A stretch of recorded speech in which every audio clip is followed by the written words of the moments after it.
چې کله بادشاه شو نو اوس چې کله بادشاه شو بیا هم کپړې په غاړه راغوستي دي کپړې خرڅوي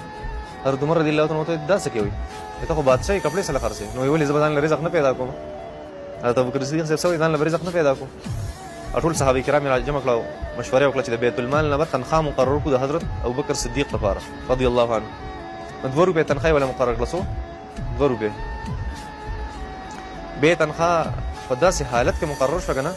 چې دونه تنخواه له مقرر کې ابوبکر صدیق صاحب سونه چې زمون په خو شا کې د یو دیاړي مار مزدوري ده سونه چې د یو دیاړي مار مزدوري و هغه تنخواه چا و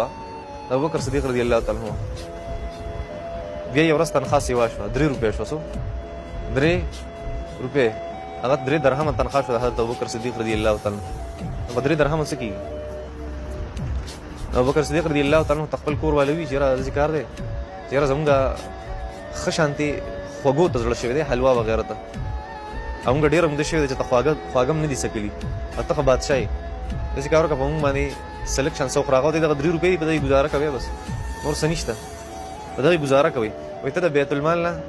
وای مخکې تنخواه راواله په ایډوانس کې پای کې موږ څه خواګه سو وکړو ابوبکر صدیق صاحب ته زه په ایډوانس کې تنخواه راوالم دا خبره خو ډیره مزیدار مشوره ده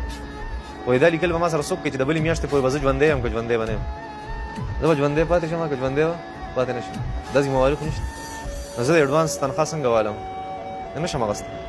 نو بیا یې کور والا داسې کار وکړو که نه چې په درهمونو کې به یې لږ حصه جدا کوله درهمونه لږ هغې نه څه پیسې جمع کړئ نیم درهم به جدا کوو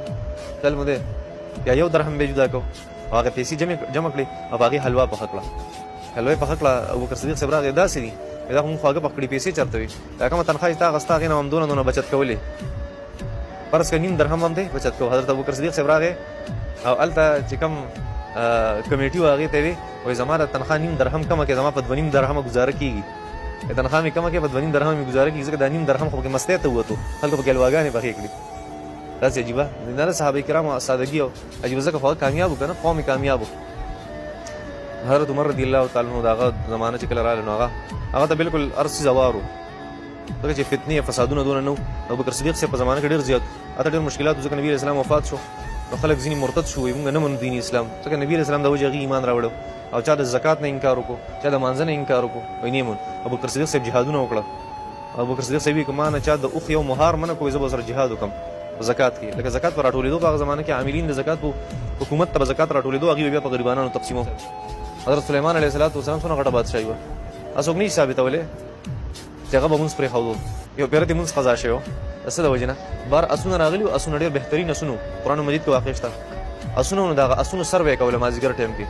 د هغه یو اس په دې مرۍ به یې لاس راښکو ډېر زبردست اس دی بل چک کولې که نه اسونه په هغه وخت کې د هغه زمانه کې داسې و لکه نن سبا چې دا کم غټ ګاډي رینج روور وغیره دونه قیمتي څیز و په دې باندې لاسونه راښکل که نه چې ویې کته نور ایسته پناه شو نوره هغه پناه شو او مونځ ته قضا شو نو توره یې راواغسته او هغه ټول اسونه یې قتل کړه وایي دې د لاسه وایي ما نه د الله جل شانو عبادت ضایع شو ګډوډ شو ځینې خلک ډېر چوتې عهدې ته ورسېږي او خپله عاجزي او خپل عبادت او هغه څیزونه نه پرېږدي